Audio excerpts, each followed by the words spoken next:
Hey guys, thank you for joining me today in San Francisco. I'm Connor. Today we're touring 224 Seacliff Avenue. This home, nestled in the northwest corner of San Francisco between Presidio and Land's End neighborhood, was built in 1925, boasts over 7,100 square feet, has 6 bedrooms, 5 and 2.5 bathrooms, and is listed with Mark Levinson of Compass for just over $15 million. His information and the information on the property will be listed below. Please come join us.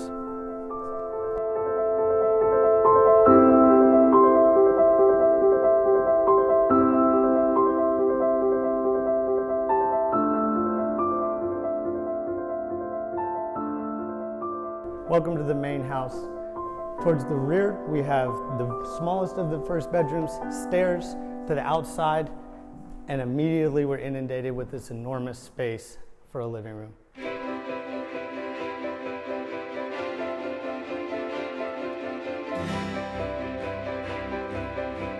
It has a massive stone fireplace, massive windows to match that have gorgeous views of the Pacific, Golden Gate Bridge, and Marin Headlands immediately centered. You immediately get the scale of this enormous house, but the compartmentalized design will become more apparent as we head to the rest of the bedrooms. Right now we're standing in what would be the dining room, which again boasts amazing views. Immediately off the dining room we have a wet bar.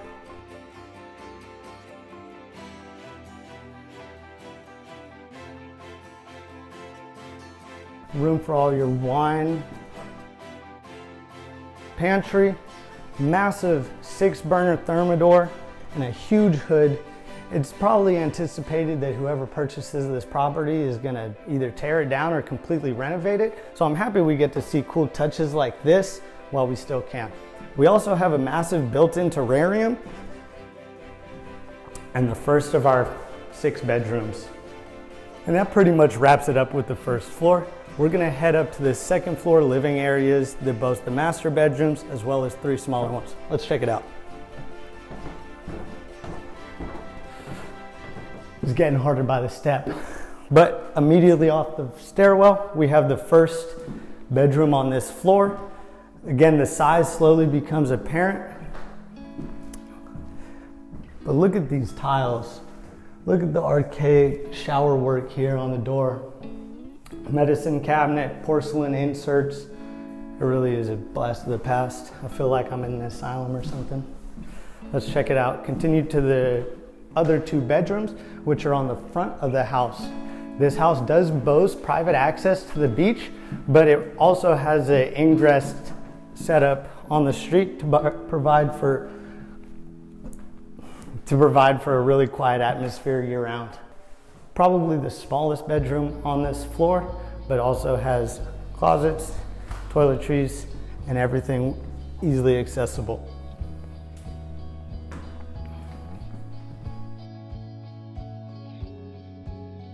We're gonna come to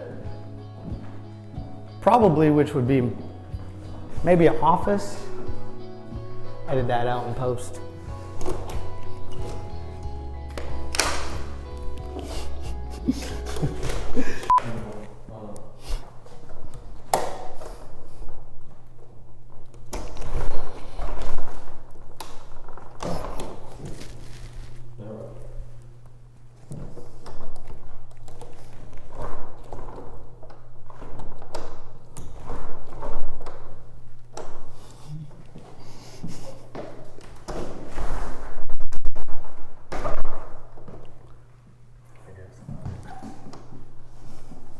This was my favorite bedroom on this floor, but because the doors aren't opening, not anymore.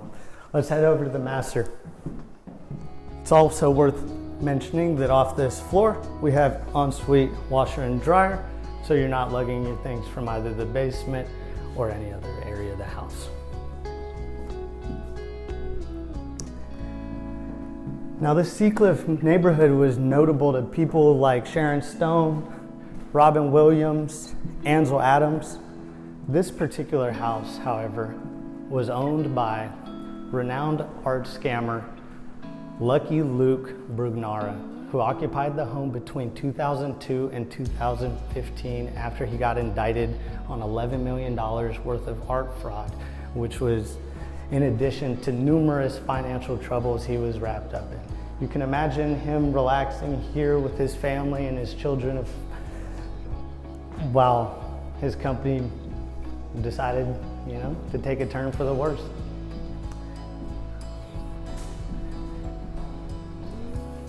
The ornateness of this house is really apparent when you get to this bathroom. We have marble-clad fixtures on the sink. In the early 2000s, I can imagine this was a luxury to have a heated towel rack, considering that's probably earlier than the early 2000s. I don't know how long that's been there. But again, from our tub, we have views all the way to the Golden Gate. Although not today, because that window's kind of dirty. Marble, again, continues through the door frame. Now this is it for the master. We can head out through the closet, which has some sort of plywood laid out.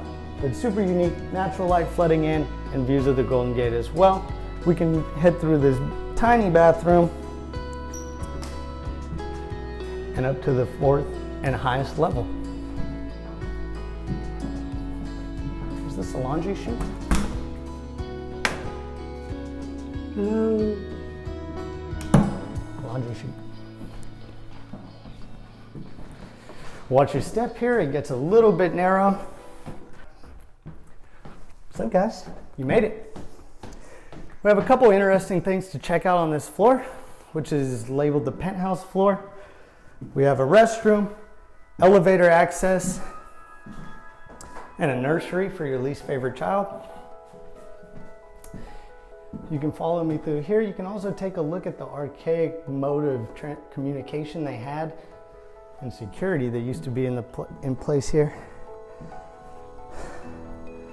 We can kind of redeem ourselves from our first blunder at that bedroom downstairs, where we have the forward-facing view of the Sea Cliff neighborhood.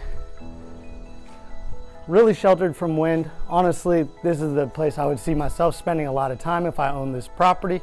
You also get a beautiful view of the clay tile work, as well as some of the copper fixtures, such as the gutters and roof accents here.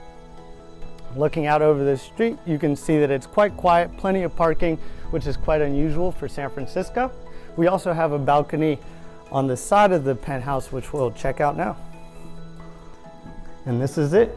This, I believe, would be the 6th and final bedroom in this house. Although it's staged right now as a seating area, I could see a lot of fun activities taking place up here, one of which being people watching. You have amazing views of Baker Beach. In low tide, you also have the option to walk between Baker and China Beach immediately below your property, which I think is quite unique.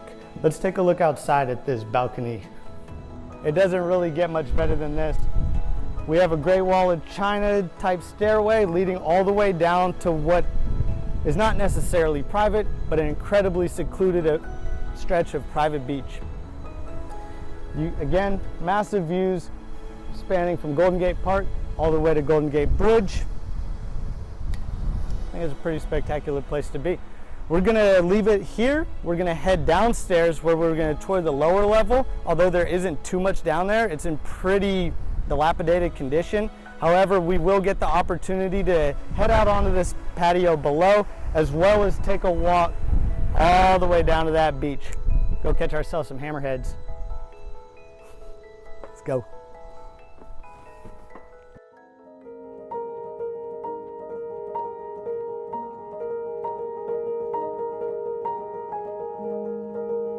All right, guys, we're back in the foyer. This pathway leads straight through the foyer to the kitchen, but it also goes all the way downstairs. How unique is that? This is something you would only see in a house that was built in 1925. It is quite dungeness down here, but if you look a little bit more into the history of the property and the family in particular that owned it, you could understand why it has been left in the condition that it was in. We're gonna go outside now and check out the patio and living spaces as well. Probably not through this door because the handle is broken. However, we have this really ornate cork wall.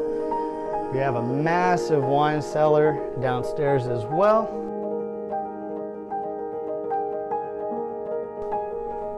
As well as your elevator. One of those two. Oven, who knows what you're gonna see.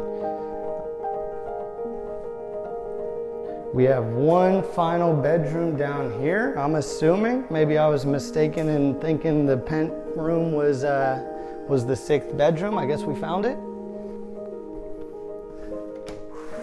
But let's go ahead and check out the views.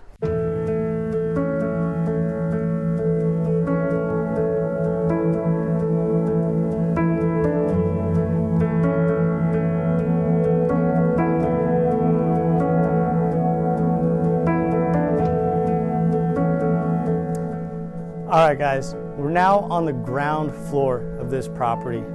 7,100 square feet later, 4 stories, and we have roughly 4 more stories to go before we're at sea level. Come on. Now, before we head down to the water, let's go and check out this vantage point. Now, to think that somebody actually designed and then built this for this particular reason is kind of wild, although not unusual, because you can see there's a small bodega to that side and not much really else around. Can you imagine being here in the 1940s waving to your baby daddy as he goes off to war? I'd be pretty happy when he comes home though. Let's go downstairs to the beach. Back when I first viewed this house in 2019, it was listed with Sotheby's, and I can tell you it was dilapidated. It wasn't even accessible by willing agents. They wanted nothing to do with the house. Apparently it was foreclosed on a couple times since then, and listing rights went to Compass, whose team decided to invest a substantial amount of money to get it to the condition that you see today.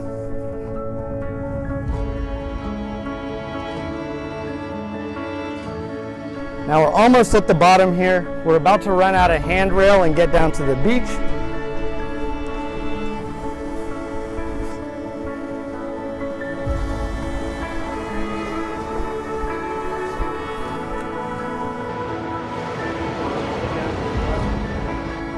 All right, guys, and here we are at the end of our tour at our private beach access. We have the ability to walk from China Beach to Baker Beach at low tide, all at your leisure, all at the foot of your doorstep, really. I'm getting real big Shutter Island vibes down here, so we're gonna wrap it up for today.